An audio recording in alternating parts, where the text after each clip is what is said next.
Here we go. Okay, I need to get this link. Click here. Click here. I'm clicking here. And this link I'll post to Piazza right now. So, and this is basically the screen itself. Click here. Click here. I'm clicking here. And this link I'll post to Piazza right now. And this is basically the screen itself. Click here. Click here. I'm clicking here. And this link I'll post to Piazza right now. And this is basically the screen itself. Click here. Click here. I'm clicking here. And this link I'll post to Piazza right now. And this is basically click here, click here, I'm clicking here. And this link I'll post to Piazza right now. And this is basically click here, click here, I'm clicking here. And this link I'll post to Piazza right now. And this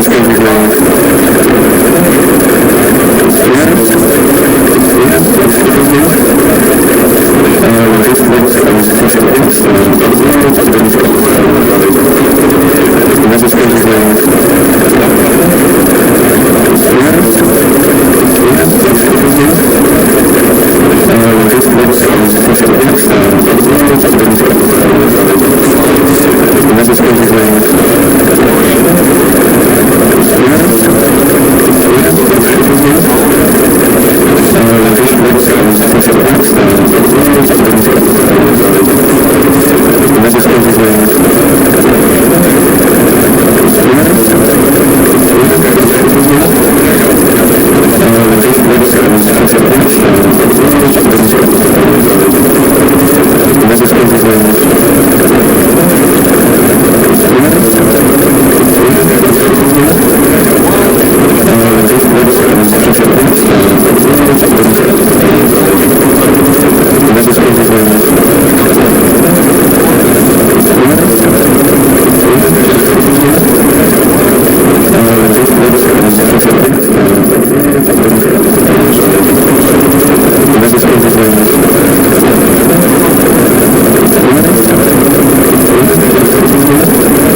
same. I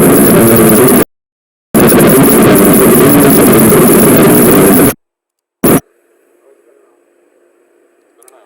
You can hear me. Woo! Fantastic.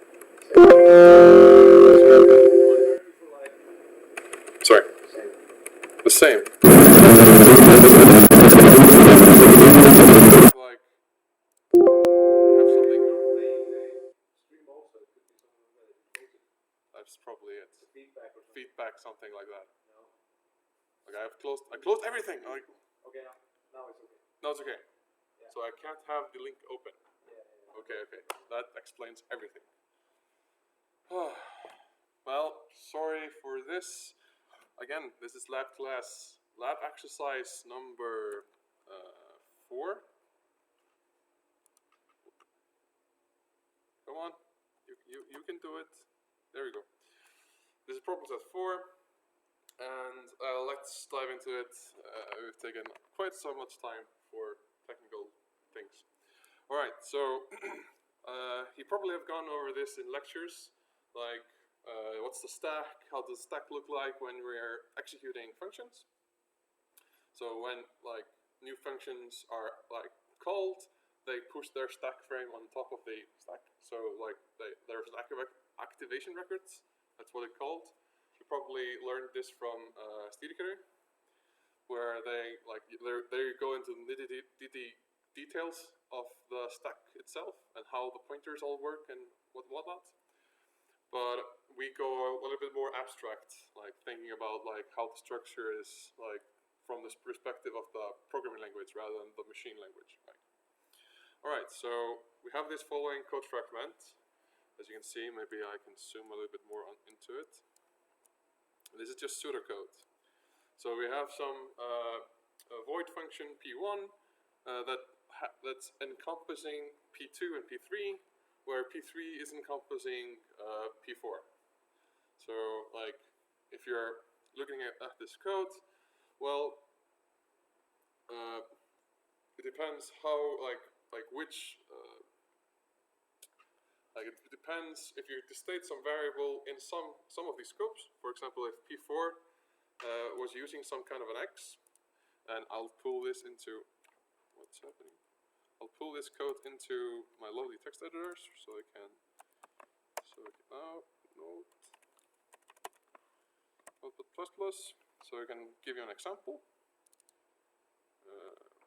Go away. So this is, let's say, for example, this is, so we get some highlighting. This is I'm gonna get rid of these like comments. So this is some kind of functions. Okay, this is basically what we saw earlier, and like we're given some execution order. So like in this assignment, in this example, we're given that this is the execution order. So like P1 calls P2.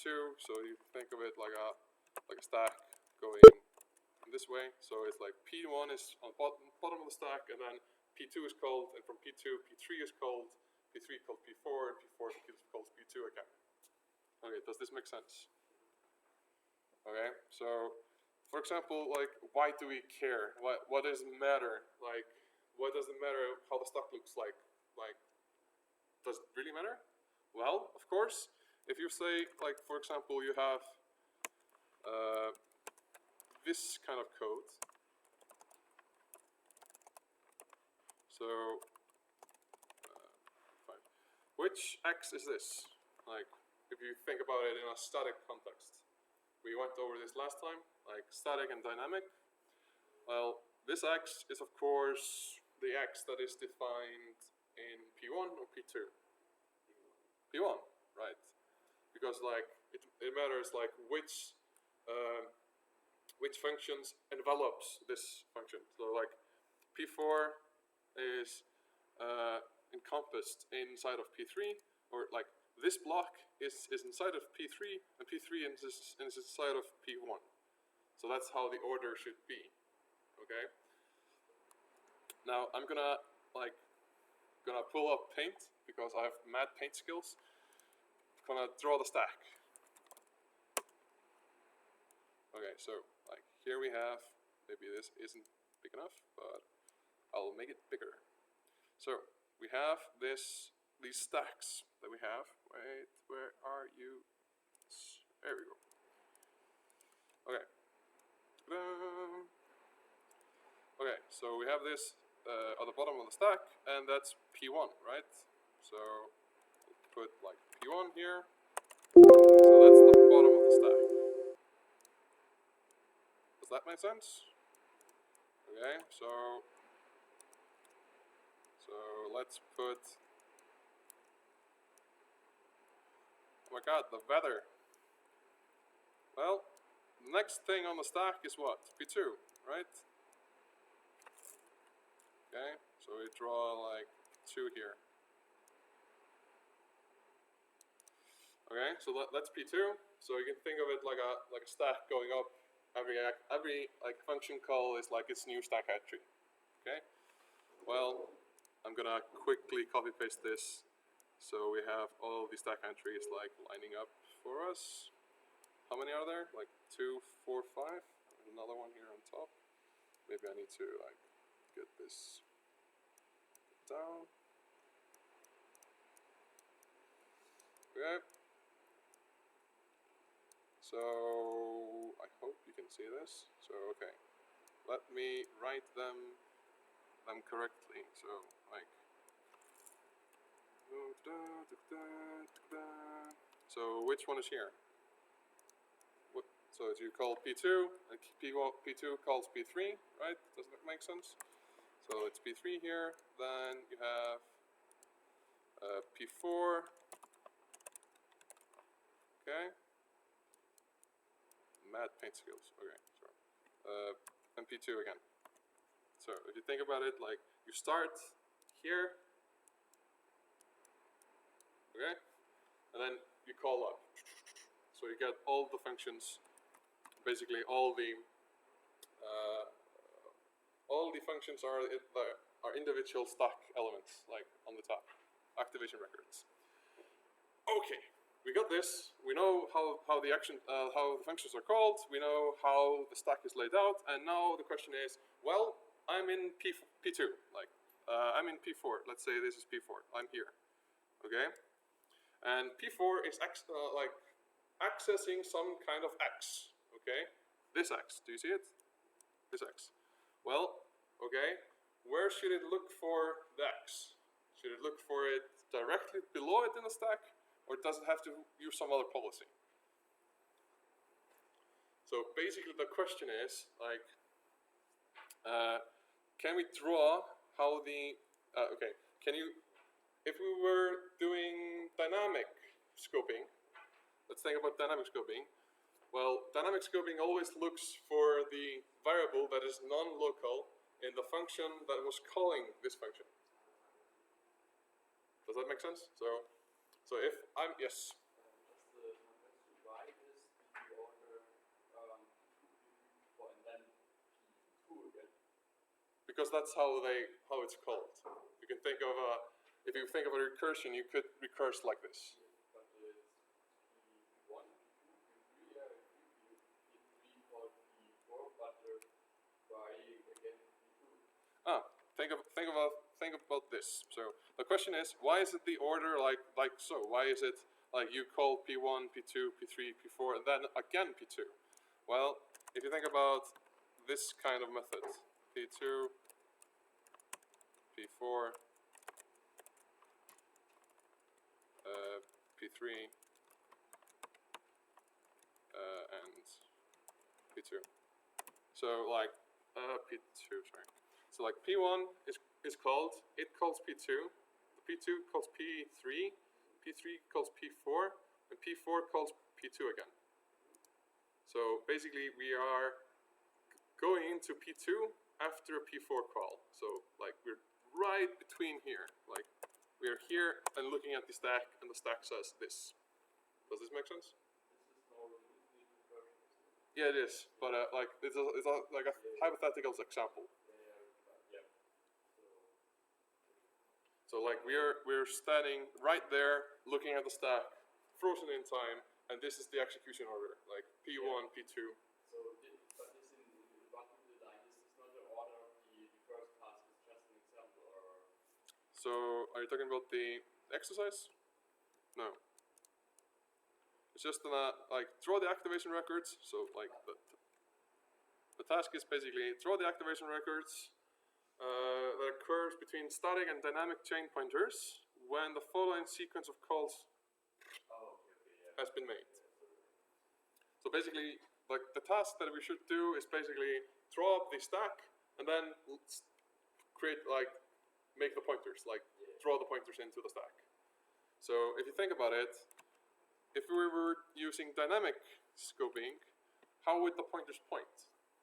Wouldn't it point always to the last entry? Because that's the way dynamic scoping works. You look for the variable in the caller first, and then if it's not found, you look to the caller's caller, and then so on. So basically, if we go on the left-hand side here, and go into make this a red thing. So like dynamic pointers would point like so. Okay, so bam, bam. I'm not good at pointing arrows. Bam, bam. This is dynamic pointers. Does this make sense? Because a variable that is if you're trying to use an X, for example, in P4, I changed the code, so I'm going to change it back to what it was before. So the example here is that you're using some X that is not defined in P2, and you're looking for where is it last defined. So like if I define it here, int X equals 2, 3, something like that. It should look like something like so. Okay, so in this example, which X does P2 access if it's dynamic? Sorry. Yeah, if P2 is basically P2 is trying to access trying to assign 5 into an X, and the X is not defined in scope, so it's not defined in this block, right? Here is P2. There's nothing that defines X inside this. So would it be P1 if it's dynamic scoping, or would it be static scoping? Like, it depends. It really depends on if it's static scoping or dynamic scoping. So the difference is that, of course, if it's static scoping, you always look to the block that envelops your block and checks for the variable there. So it's this X refers to this X. Or simply put, you always look at the code as you've always looking at all code. It's static scoping is basically what you always use when you look at code. However, dynamic scoping, well, the variable depends on who called you last. So for example, if this were the case, P2, well, if P4 declares an X and calls P2, well, the X that P2 uses is the one that was declared last on the call stack. Does that make sense? Okay. So basically, here we have the dynamic pointers. They point just to the record just below it, because if you think about it, you only need to check the last entry on the stack and then move forward from there until you find your X or you don't. And now my question is, how does the static pointers look like? Doesn't it need to have some context? Like, if P4 is enveloped by P3, doesn't P4 have to point to P3? Doesn't that make sense? So every time you see a block inside a block, well, the inner block has to point to the outer block. So P2, who envelops P2? P1. So we would have a pointer. Let's make this color below. Okay. We would have a static pointer pointing down to P2. Whoa. I'm really terrible at making arrows, but yeah, you see the point. So P2, because it's enveloped by P1, you have a pointer to P1.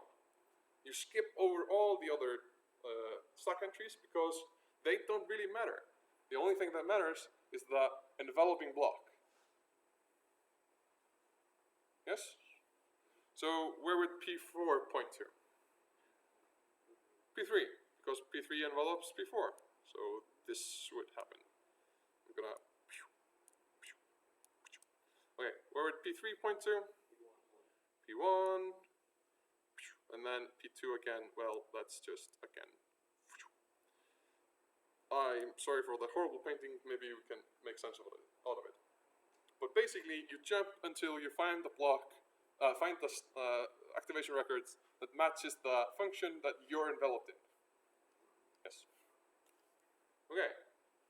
So does this picture make sense to you? So like, on this side we would have static, and on the other side we would have dynamic. I'm not sure if this is correctly spelled.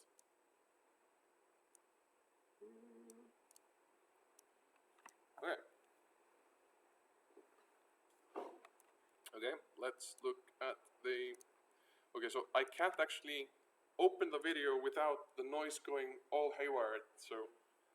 There are no questions. There's no questions. Okay, good. Good. Let's stay that way. Okay, good. So,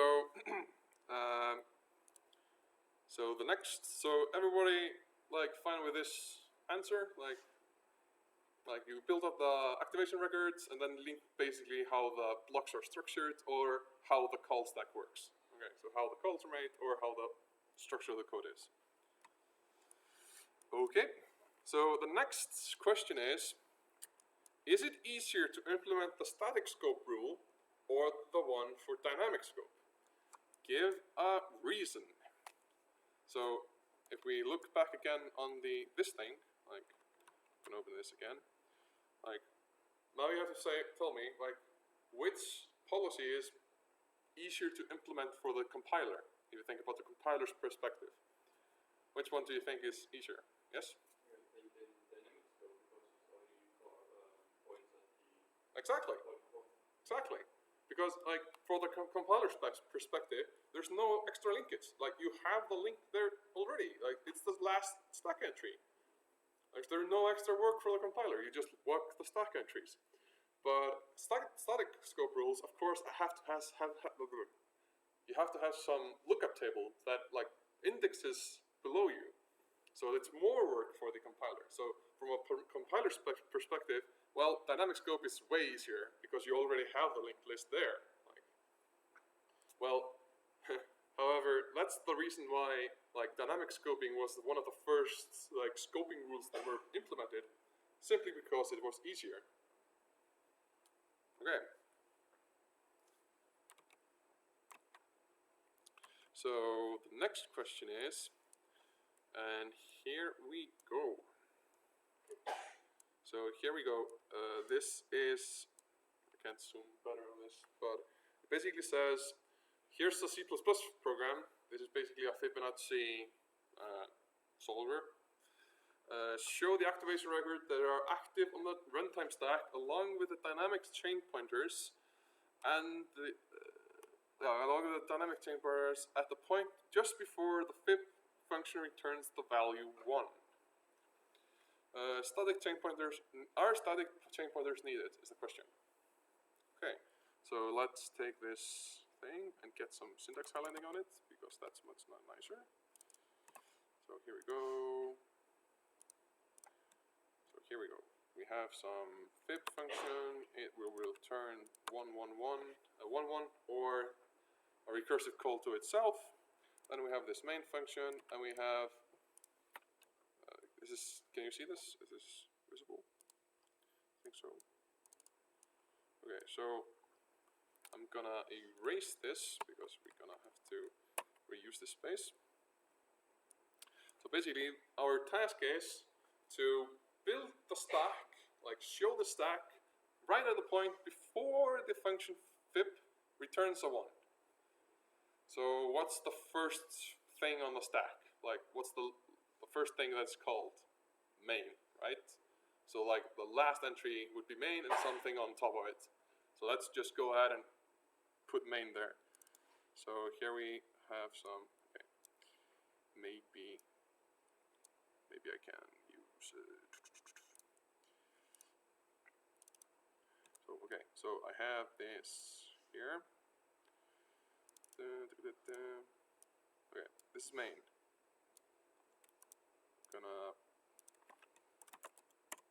Okay, here's main. And now I ask, okay, what's the first activation record that jumps on main? Like, what's the next call that we make? We make a call to FIP3, right? FIP3. So the next entry on main would be like,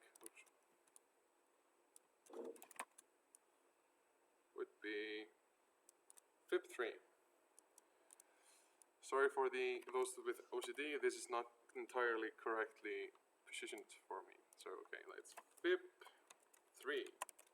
Okay? So my question is, okay, we are in FIP3, what happens? Like we're here, we're executing FIP3. Well, is 3 equals to 1 or 0? Nope, neither one. Like FIP isn't equals to 0, FIP is neither equals to 1, therefore we have to call what? What happens next? Exactly, so this is what happens next. Like you got FIP3 and then you check like n is not equals to 1 nor 0, therefore we go to FIP n minus 1, which is FIP2. FIP2. So that's the next activation record, right? Okay. And note that we haven't actually returned anything yet from FIP. So we just continue until we do. Okay, so this guy should point on top. This goes down to 2. Okay. What happens next? Yes? We are now in FIP2, and it's neither 0 nor 1, so it calls again FIP n minus 1. Exactly. So we can check like 2 isn't 0, 2 isn't 1. Okay, we call again FIP n minus 1. Therefore, next sucker entry would be FIP1, right? So let's check this. And okay, so one mistake that people tend to make is to say like, oh, after the first call, it must call this thing. Well, recursion actually would, like this, the second FIP call wouldn't actually execute until all the other FIP calls for at least one call stack would finish. So that's just like how recursion would work. Okay, but yeah, that's another thing. So okay, this thing goes down to being, okay, I have to delete this. This thing goes down to 3. Nope, wait, 1. I'm only kidding, you guys. Okay, so this is how the stack would look like. What happens in FIP1? Exactly, so like n is then 1, n is definitely equals to 1 then, and we return. Well, the assignment said just before we return, we would freeze the execution and look at the call stack. So now we freeze the execution, and lo and behold, this is the call stack we have. Like main, FIP3, FIP2, FIP1. You see it? Okay, this is how you would build up the call stack. Okay. So let's look at the exercise again, and it says like, okay, there you go. I don't know why this is happening. Okay, so show the activation records that are alive on the runtime stack, along with the dynamic chain pointers at the point just before the FIP function returns 1. So we should show the dynamic chain pointers. Well, how would you do that? Yeah, dynamic is easy. It's just a like pointer to the next one, next one, next one, next one, next one, right? So let's draw that in. Let's see if I can make it beautiful. Oh, I couldn't. So like so, and then again, and again. This is the dynamic thing. And now the question, dynamic. Okay. This is you can see this.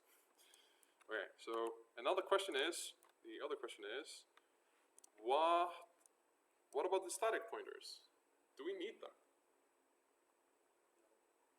No, we don't. Is fib using any non-local variables? It's not it. Like, there's no non-local variable.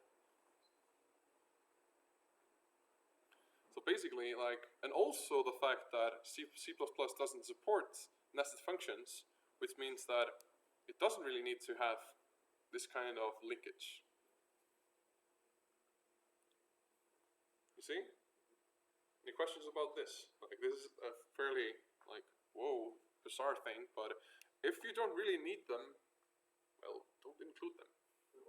What does C++ not support? Nested functions, as in you cannot define a function within a function like a full-blown function. I'm not talking about lambda functions. I think I'm correct when I say this. But you can actually define a lambda function which do not have any names. Okay, which is entirely another thing. We'll just discuss in like 2 weeks or something.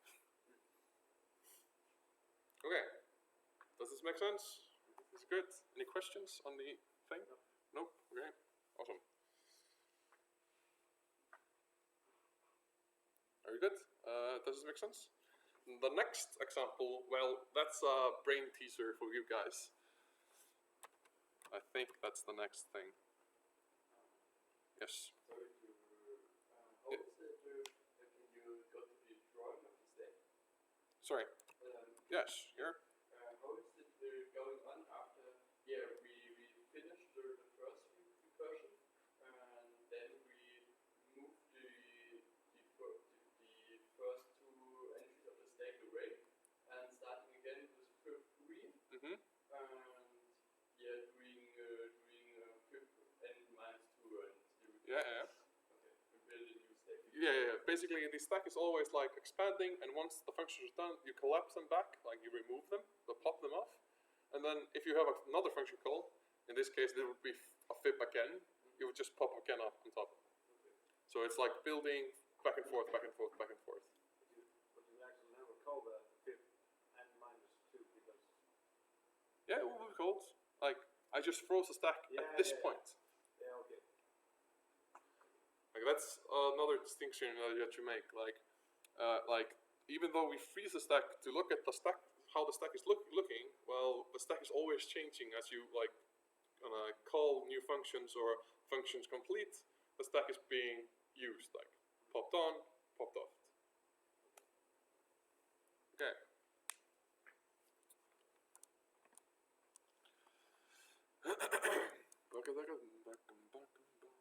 Okay.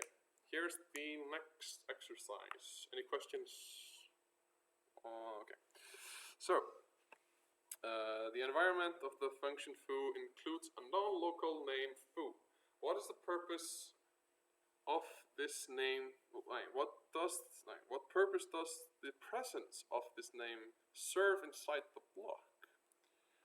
So here we have a really fragmented code. It's fragmented over 2 pages.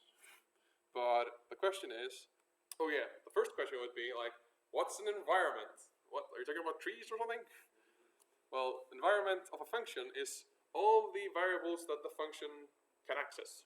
Like the state of like everything he can access is the environment for the function itself. So that's the environment. It's all the like local variables, all the non-local accessible variables as well. So it's like the entire thing. So the question is, well, we have a foo here, some kind of foo, which does something, okay? And you in the environment of the function, we have something called foo. Why would we have that? Why would we want that?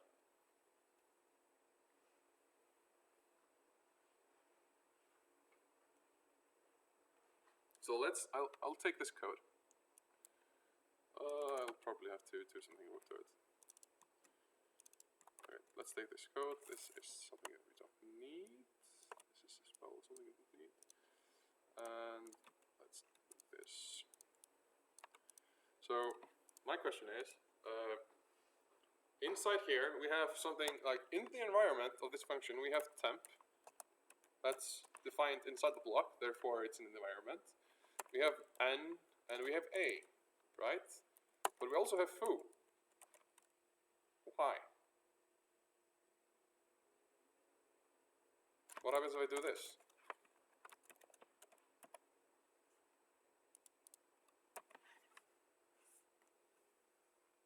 What am I doing?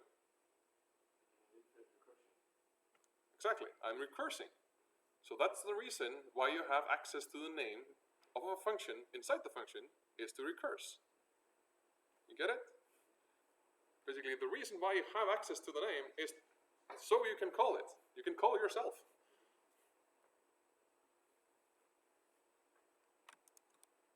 So that's basically the question. Like, you're gonna, like, in the environment of this entire block. So if you think about it, like, this function is defined outside this block. Here's the beginning of the block, and here's the end of the block. So this isn't local to the block itself. Therefore, why do we have access to it? Well, we have access to it because we can call it again. Like, we can use recursion. Okay. Does this make sense?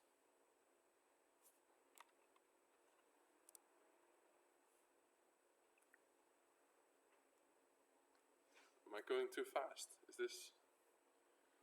Okay. Well, now to the mind-tricking part. Mind-numbing part.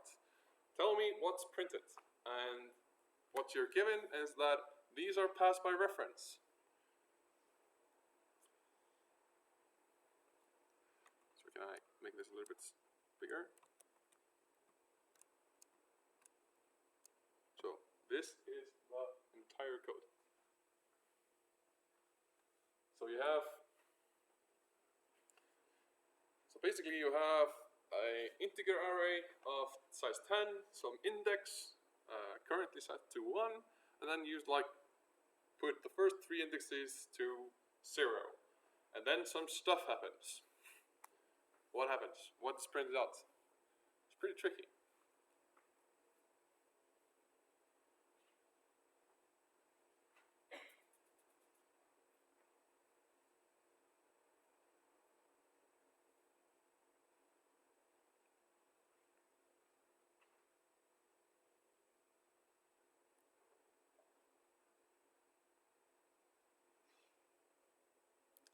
Okay, so we have some y and j. What is y?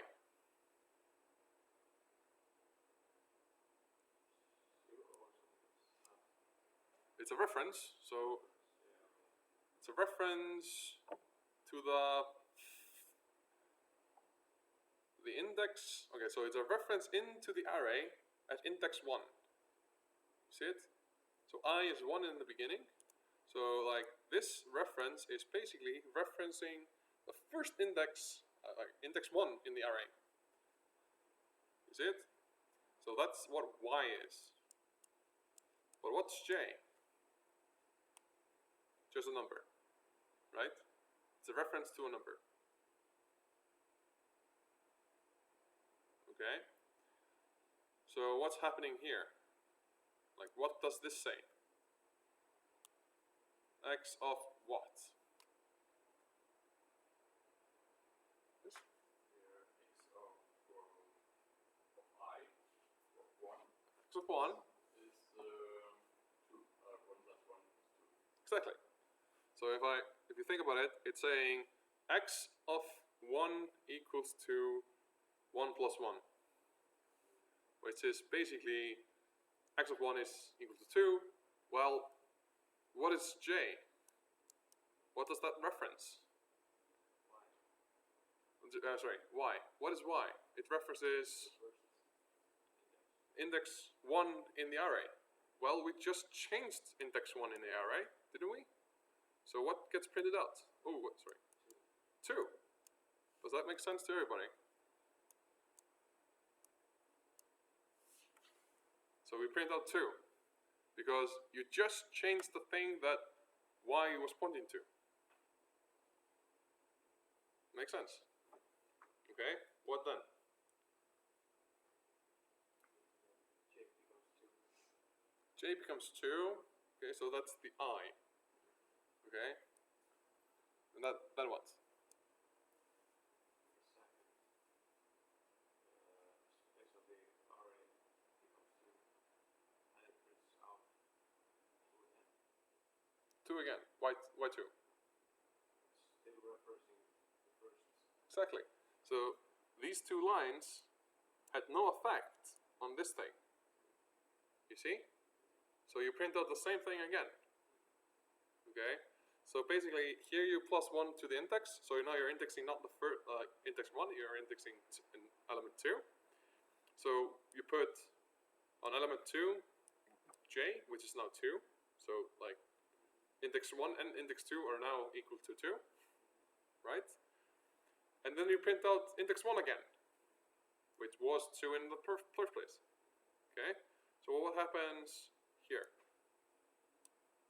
What I is this? Yes? Yeah, you have given the reference for Yep. I into the function. Yep. And it was incremented by 1, so it's 2, so it prints the same again, like write y in the function. Yes. And it's 2. And 2. So this code snippet would print out 2, 2, 2. Bunch of 2s. Okay? And you think this was kind of tricky, right? Like this referencing, like thinking about which element you're actually referring to and what you're manipulating, like you have to think about this. This isn't trivial. But yeah, that's totally true, yes. Short question. Yeah? That Java, is it also giving the function value by reference or just for objects or? I think they pass, okay, so I know it for C# for sure, but I think Java is the same. So Java and C#, I think, both pass by reference on classes, but on structs or value types, as it's called, they pass by value. So, okay. But here's another question, like, for even more mind-blowing things, like, why does this not update? Like, I pass in something that's referencing x of I. When I increment, this is basically effectively incrementing I. Why does this not change?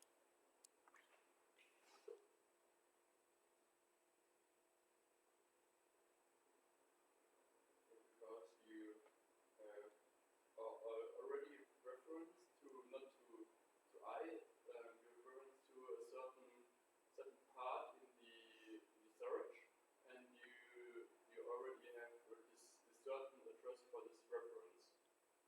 So Yes. yeah, That- it don't looks again for Exactly. another address. Exactly. So the reason is that you've already gotten the address of this particular memory address. So like this is the thing you're looking at.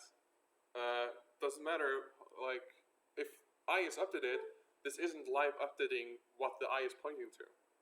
So it just gives you the reference to the slot number 1 in the array.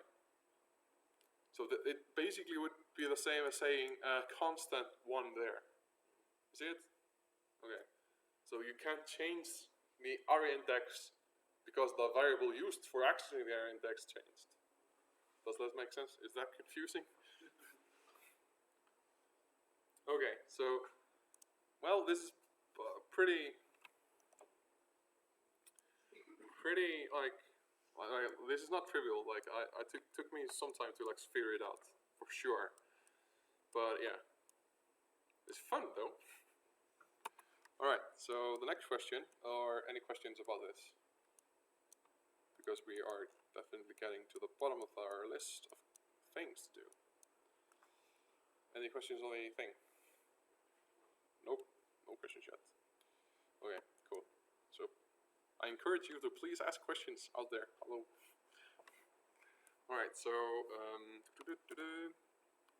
so the next exercise well, here are new concepts.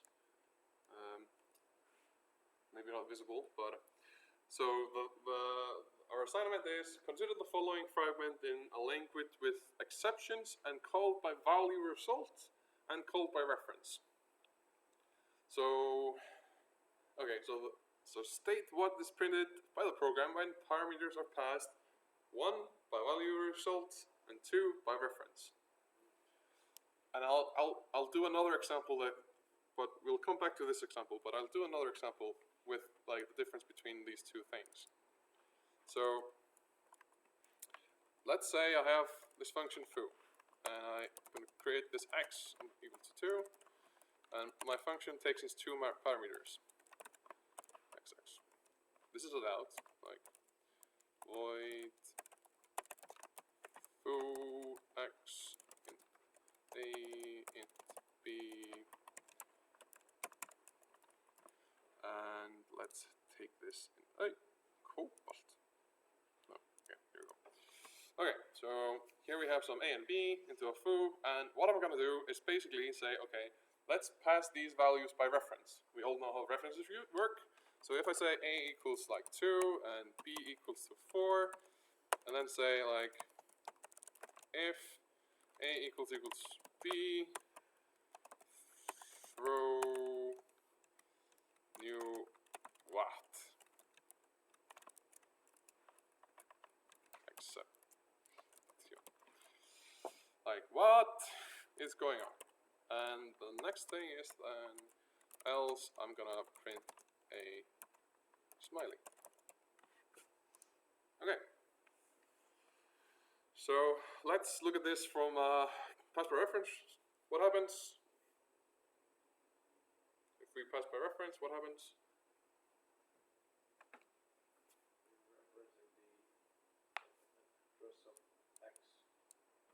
In both cases, I'm referencing axis of I'm referencing x. So when I change a to 1, x becomes a to 2, x becomes 2, and when I change b to 4, x becomes 4. And since a and b are referencing the same thing, well, this happens. But well, I clearly didn't say like I clearly made them distinct values. Like what is going on? So this can happen, and like pass by reference, you can see what happens there. Like I clearly defined some other values, and well, it's still the same thing. But like I think it went over this in lecture. Like what happens to value result? Does it print out, or does it throw in a what exception? Value result. Yeah, so if we use value result, so if I use pass by value, what happens? Like just think about pass by value. It will print out a smiley, definitely, because I've copied the parameter into A and copied the parameter into B.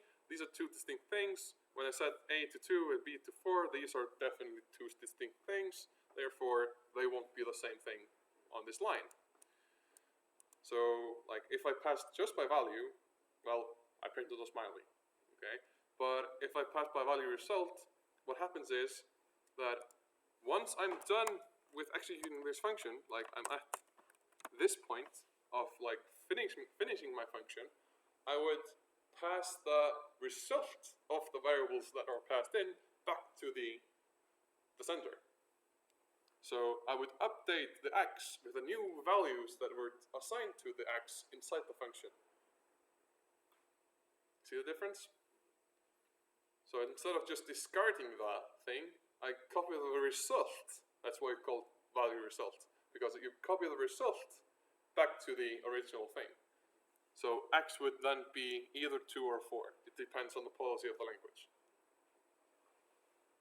See what I mean? So if I go back into this example, I'm going to take this to another thing so I can have syntax highlighting. We love syntax highlighting. Okay, so here's some mysterious code. It does something. Yes. So it is. Okay. My question is, what happens to this code? What does it write out?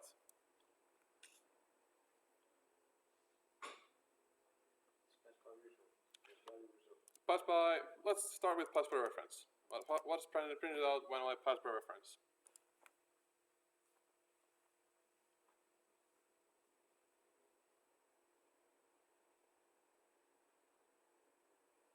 And now you're thinking like, what happens when something is thrown?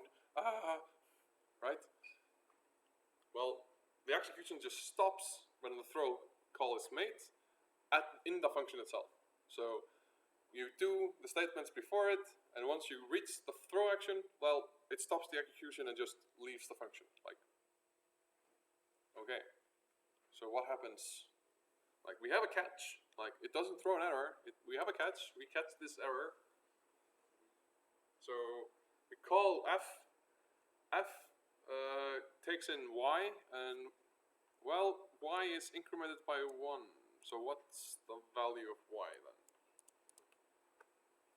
That gets printed out. 3, 2, 1, 0, 1, 0. Okay. Any last takers? 0. Okay.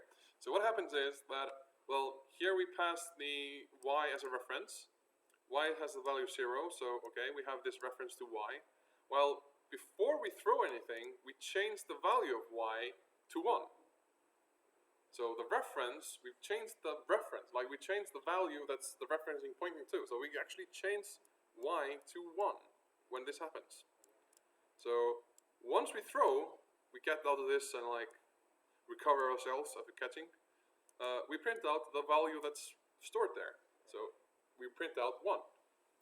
So that's passed by reference. So it depends, like, what happens before we throw something, what happens to the actual thing that you're referencing. But what happens to value results?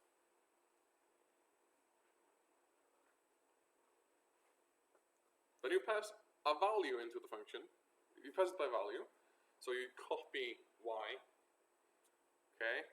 Then you, like, x is then just used here, like +1 to this x. It has no connection to y at this point, and it would only like change the value of y if it would reach the end of the block successfully. So that's the main difference. So what gets printed out? 0, because you didn't change anything. You didn't get to the bottom of the function that would actually copy the result back. You see?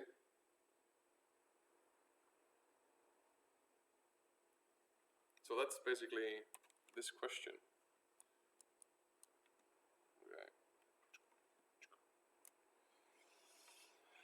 So, yes, I think this is basically it.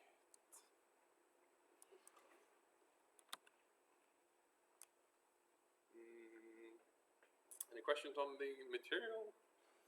On anything? About programming languages in general? Something? Alright, so I think I'm going to take now a few minutes to actually go high level over the assignment that you're going to hopefully have started work on. Otherwise, I'll skip. I'll walk between you and help. And if those who are watching want to contact me, I can have a group chat on the Google Hangouts thing. So okay. So I'm gonna first, before I do that, I'm gonna check out the assignment. So here you can see all my grades. God.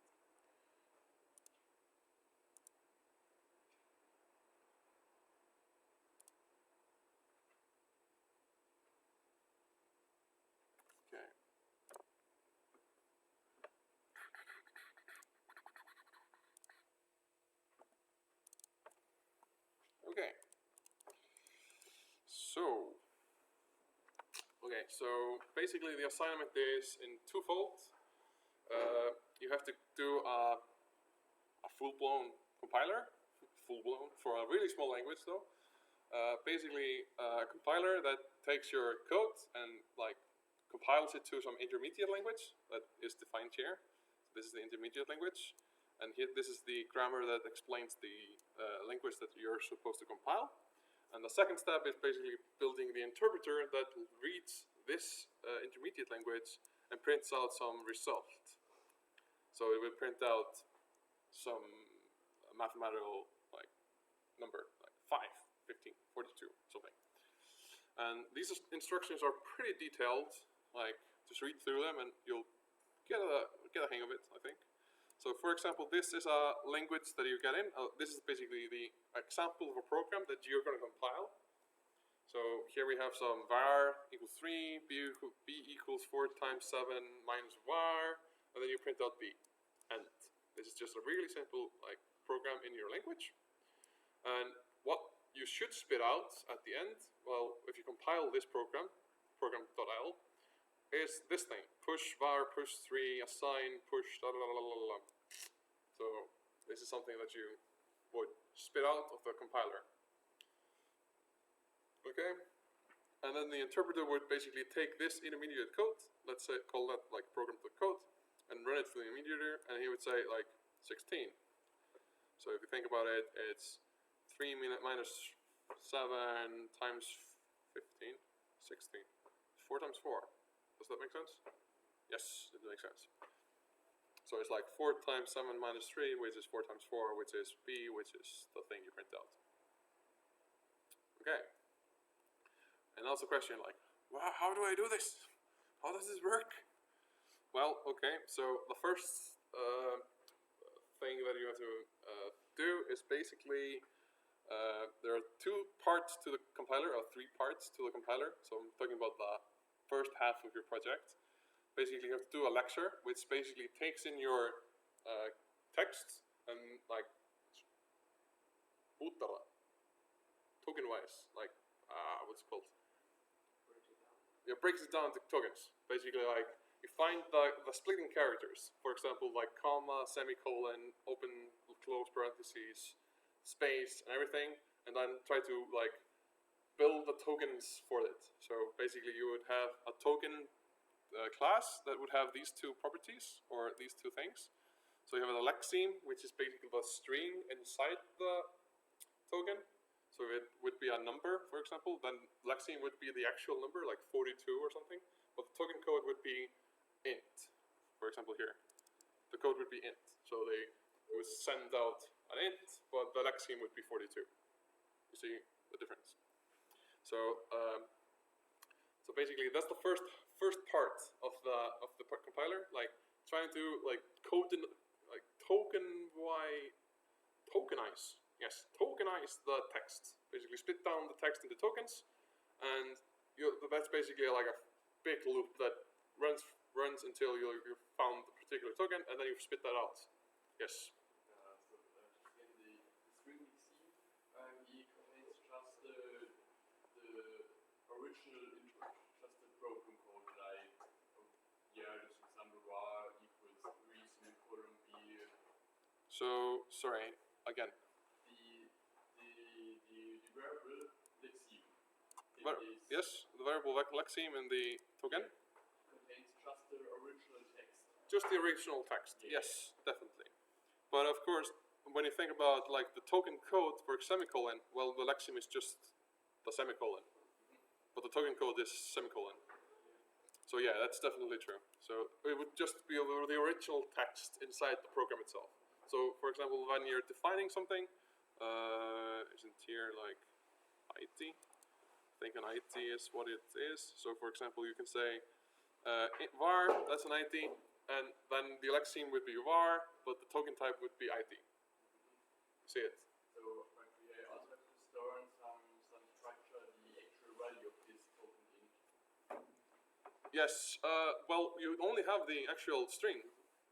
I don't think you need to actually convert it to an int, like because you're not responsible for actually doing the calculations. You're just responsible for printing the intermediate code. So So the interpreter would actually need to care about actually taking the string and like turning it into an int. Okay, did that answer the question? Yeah. Yes. Okay. Good. So like this is the first part, the elixir. Okay. Note that if the token is not recognized, just do an error thing, like send error token to the parser. Okay, but if you have, for example, digit Yes. followed by a sign without any space between, so it would be an error. Oh, that's a parse error, not a lexeme error. That's another type of error. But yeah, that's totally true. Like that's the thing that you do. Okay, but I mean, Yes. so, yeah, we use an error, but it shouldn't be an error because maybe someone does wrote a program without spaces. Oh yeah, so you have to like. Yeah, in this example, we have in one place, yeah, we have in the bracket, don't have any spaces. So how can we distinguish that? Oh, because this is a different kind of token. Like this is a token that like. This is a token that's defined in the language, so like this would split the string on this token. You see? So basically, even though you don't have spaces, you can't rely on spaces dividing every token. So that's a good question though. Like, so for example, like open, close, parentheses, plus, minus. There's not division in this? No, it's just plus, minus, mult. And every number and space are like separators, if you think about them as separators, but they're really just tokens, different tokens. Okay, so if you were reading this string and you would see like star, you would say, okay, this is a token star. Then you would see space and say, okay, space isn't really a token. I just ignore it and just move on to the next character. And then you see, okay, open param, okay, that's another token. I'm going to return that. And then you see 7 and so on and so forth. Okay, so that's the lexeme. Parser, well, here we come to the good stuff. So this should be a top-down recursive descent parser.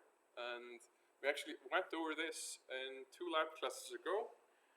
We did 3 examples, and I think you can still find it on the YouTube thing. But if I do a really quick example, like I have a language, and I'm gonna do a really simple top-down recursive parser, but following the same pattern as you would use. So let's say I have this start symbol, and the start symbol would go either to an E plus A or E minus A or minus E. Let's just do it that way. No, sorry. A. Let's do it E, both ways. Sorry. Let's have it this way. Okay. Really simple thing. An E goes to 1 or 2. Okay. This is my entire language. I can add together or subtract 1 or 2 from each other. That's the entire thing. Okay, it's a really subtle subset. So the functions that I would have to create really just map onto the non-terminals. Like this is a non-terminal, so I should have some kind of void, some kind of function for it. And there's another non-terminal there that's called E. Well, there's another function for it. And so what happens here is like, okay, inside of X, what's the first thing that X should see? Well, it should see an E in either case. So, well, let's just make E deal with that. I'll just call E. E will deal with anything that E has to deal with. But yeah, so the first thing you do is, in either case, you call an E. So I just call an E, and once that's done, I'll check if, and here I'm gonna make my assumption that I have what's called the next token. So that's something that you do have. So that's the token that you're looking at right now. If that's equals token code, and this isn't a really high-level abstraction, but token code plus, or like this.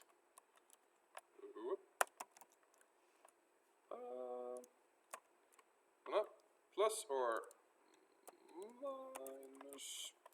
Well, then I know that we're fine. Like here we know that. Well, I was expecting to see a plus or a minus, so I'm good. Move on. I'm gonna let next token be. I'm gonna call it lex because that's what we used in the exercise. But lex is basically get next token thing. Like, give me the next token, please, lexer. Okay, so lex, give me next token, and I'll call. And what's the next thing I have to do? It's either an e or a plus. Well, I call e again, and have e deal with it. Well, if it's not either of these things,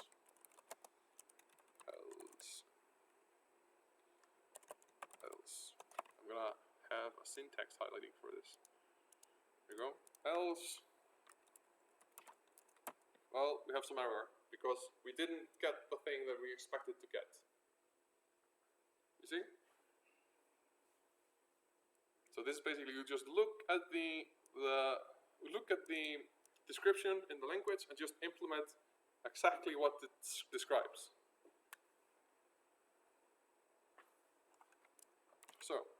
So this is basically a top-down recursive parser. So my question to you is, how many functions does this language have? 5. That makes sense. There's one for statements, one for statement, another for expression, another for term, and another for factor. There are 5 functions that you need to do. What goes into those functions are described here. It's all given to you. However, once that's done, like, I recommend just getting the parser to actually parse the thing before you go spitting out code. And that's the last part. So like, the first part is the lecture, the second part is the parser, and the third thing is like code emission, like ejecting code, like printing out code. So like, we need to print out these things once they happen in our parser. Like, so every time you see something that pluses something together, well, that gives you a hint when you should print something out. Every time you see something declared, that gives you a hint to print something out. You follow my drift. But that's basically the part you have to figure out, like the hard part. Figure out where to print out the things in the parser without like getting a bunch of bullshit. Okay, makes sense. What would be the best way to? Well, the best way to match the tokens. To match the tokens in the lecture. Like, do we compile the regex or? Oh, I see what you mean. You can use regex. That's something you can do. Is there a better way? Well, if it's just like individual like characters, for example, open, closed, semicolon, something like that, well, you can just look at the string itself and just say, is this like open parentheses? If so, okay, I'll return that code. If this is a closed parentheses, I'll return that code. Like, you can do it like a really big for loop with like a checker that checks like, is this some kind of token? If so, I'm going to spit it out. If it's a token that contains many letters, well, I have to loop then. You see, like, but of course you can use regex. You can just take in everything and use regex to check it. But yeah, you can do it if you want. Which would be faster? Looping. Regex is slower. Regex? Regular expressions. So I think you've done plenty of work on regular expressions in the what's the course called? Wow. For example, and also the Verkefnalisnir. What's it called? Did like 2 weeks of that. Yeah, exactly. So, but they are really powerful, and once you master them, you look really nerdy. Okay. So this is basically like, you can do whatever, like, as long as you can successfully parse the text into tokens, it's fine. Okay, so the next thing is I think I've described the compiler itself pretty well, right?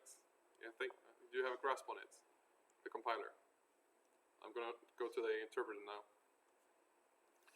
And that's actually like a smaller thing because it's not doing the whole compilation. It's just like reading a text and like doing the actual execution. It says like it reads some add and then 2 numbers. It adds them together and then continues. and it's a stack-based thing. So like, so here goes like implementation class. Yeah, it's just like a fetch, decode, execute cycle. So basically a big loop that checks like which command is this. Okay, this is this command. I'm gonna fetch them these parameters that follow this command and then execute them. Bam, bam, bam, bam, bam. Okay. And here's basically the here's an example of a source code. This is what you print out from the compiler, and this is what the interpreter would print out once receiving this. Now, actually, Mushak is open, and please submit your solutions there because that's what we use to grade them. That's what we use to actually grade things. So, Mushak takes in these three different programming languages. If you want to use any one of them, C++, Java, and Python. So you can use any of them. And you can even use like Python for the interpreter and C++ for the compiler or something if you want. I never heard of it. Is this from the schools, like Yeah. Scala? It's different from Scale. Yeah. So Shell. Okay. Mushak. Okay, so There was not even the okay, let's see if let's do this. So this is me. So this is basically the environment you get. So like here you can see like I can submit for the compiler or for the interpreter itself, and you can see like what you should submit. And here are some of the requirements that like Mushak lays out. Like if a compilation occurs, your output must contain the word error somewhere in the output. Okay. So like these are the things that he expects. So if you have something differently named, please rename it to these things. Okay. And then you just like find the thingamabob and submit it. And hopefully get the green thing. Like, yay, it successfully did I have everything. a question because, for example, Alexa is using the file from which we is reading the instructions and so on. Oh, it's all on a standard input though. If that's the question. Like, yes, basically you pipe in the input. You can see in the assignment, you can see like here you're piping this program into the compiler, so it's all the standard input and standard in and out, like standard in. So it's like you pipe this into the compiler, and then you can pipe. So as you can see, like you you can pipe this into the compiler, and then you run Java on the thing that you just did. See? Or, Just that when I'm writing the compiler and I want to test it in Eclipse, I need some kind of file with the instructions. Yeah. yes. And then if I want to hand in the project, Yep. I can use this file. So instead of, for example, name of this file in the project, what I'm using nothing because Oh no, you wouldn't like you in the code itself. It doesn't actually like you don't want to go to the file system and say I want to fetch this file. It's all in the standard input. Like the like Java system in yes. So like reads I think like Java has it something like in C, C in, C out. well I'm being recorded so let's look at maybe like if I don't remember like the exact commands, but it's like standard in standard.in. Let's find it out. Yeah, okay. In it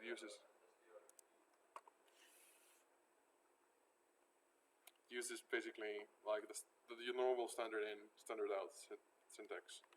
So like system, yeah, okay, like system in, system out.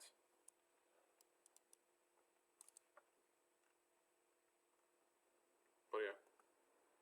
So if I want to get the next character, I'm just doing system in. Yeah. So you would use either you would like read everything from standard in like in one go, like trying to read the whole thing that you come across, or you would use some kind of a scanner that you can define the symbols that you want to. But if you do it in like Python, it's a different thing. Like it's always in the standard in, but it's like different classes that you can use.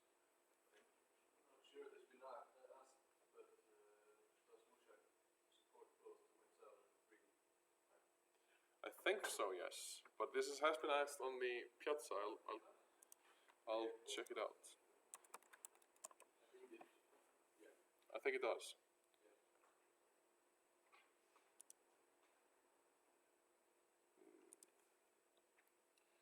So here, which Python? Here you go. Yeah. Question again can you maybe open the task again? This thing? Yeah. A little bit above. A bit above. Yeah. Here this example how it should work. There are commands with command line. So I think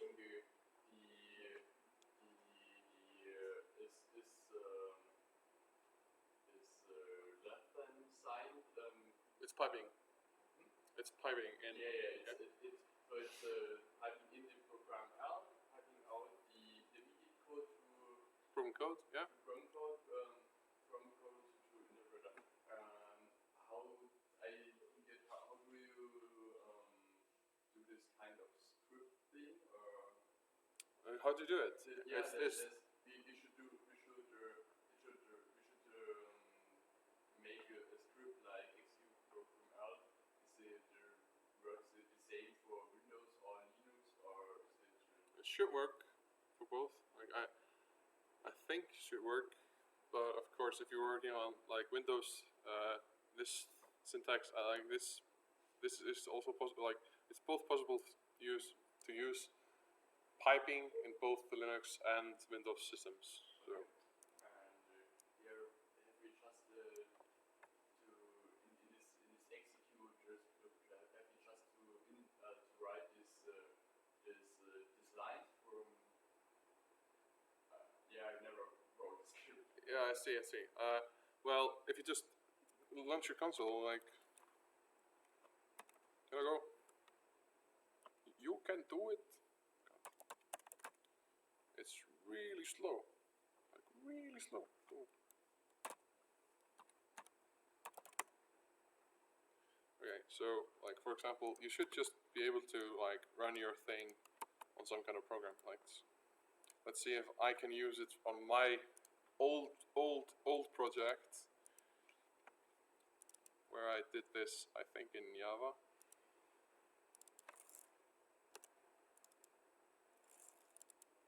Do you guys support for them to No, we don't. It's not like a bonus thing. Just if you want to explore more languages. So okay, I think this is actually a good example. This is bat calc. So this is just like a bat script that I made. Yeah, that's a bat script, but that's like a Windows specific thing. You can have a like SH script. It works for both Windows and Linux. I'm not sure if bat works for both. But shall both SH through both? You have to write different scripts. Yeah. Depending on the group. So this is something what I did. Like if it doesn't exist, the YAR, I call build compiler, I call build interpreter, and then I just run the compiler intermittently. Whoa, compiler.yar. That doesn't make sense. Well, this is something I did a long time ago. You put it all into. Let's look. Yeah, I think I've used like I compiled to yars. Well, do I have Java? I have Java. Oh, nice. Do I have a example? Java like just like a package. Jar is like a jar is just like a compiled version of Java. It's just like a package though, yeah. So basically it allows me to actually say things like, oh my god, where are you? There you go. Java minus jar, so it can execute this. No wait, cd. Well yeah, I was gonna use some of this time to actually cd. Can I do this?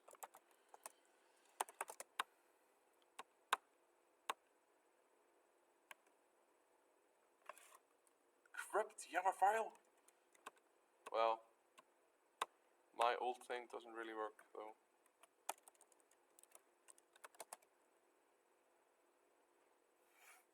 You can do it. Well, okay, no. Like if you want to make a really like a simple script and project actually with buttons, there's a bunch of different like tiny tutorials on the internet on SH scripts. They're really easy to do. Mostly based on Python sometimes. Right.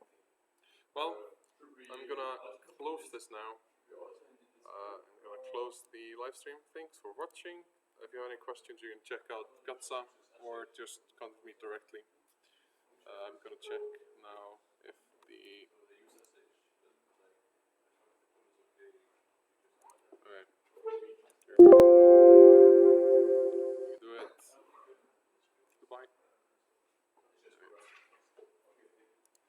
It is taking ages. Where are you? There you are.